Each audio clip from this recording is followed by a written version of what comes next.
На избирачкиот список се запишани точно 1.814.263 граѓани. Поделени се во 6 изборни единици, а во нив општина со најголем број гласачи е Куманово со 93.600, а општина со најмал број гласачи е Лозово, помалку од 2.000. ДИК го заклучи списокот 4 дена пред крајниот рок, што повторно го отвори прашањето дали за додавање на лицата кои полнат 18 години во периодот од 12 април до 15 јули се неопходни 50 дена или помалку.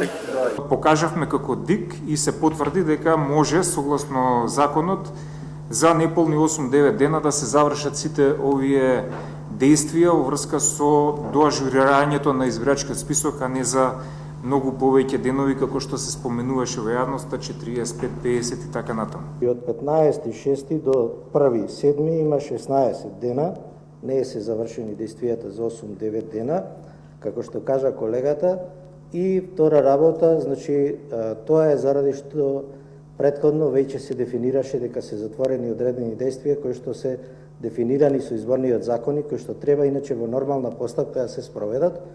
На последни изводи од овој список се 83.000 граѓани на привремен престој во странство, 1.600 кои отслужуваат затворска казна, 357 сместени во старски домови и 6 лица кои се уште се водат како внатрешни населени. Овој избирачки список се и сите наши граѓани кои се во диаспората, а во диаспората немаме гласање, секој наш граѓанин кој ќе се врати во Република Северна Македонија на денот на избори на 15 јули, ево овој избирачки список и ќе може да си го оствари тоа свое избирачко право.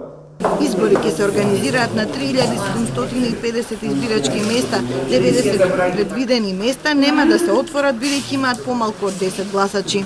Минатата година за претседателските избори бројот на овие избирачки места беше 82, мислам, а сега е за жал се зголеми бројот на избирачките места со помал број на гласачи од 10 на 90 избирачки места, што значи јасна е тенденцијата, еден фактор е миграцијата, а другиот фактор е старосната граница на нашите граѓани.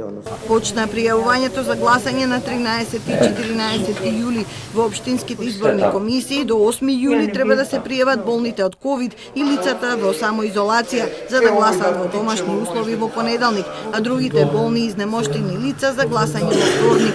Оние кои ќе добијат позитивни тестови до 8 и 15 јули нема да може да гласаат.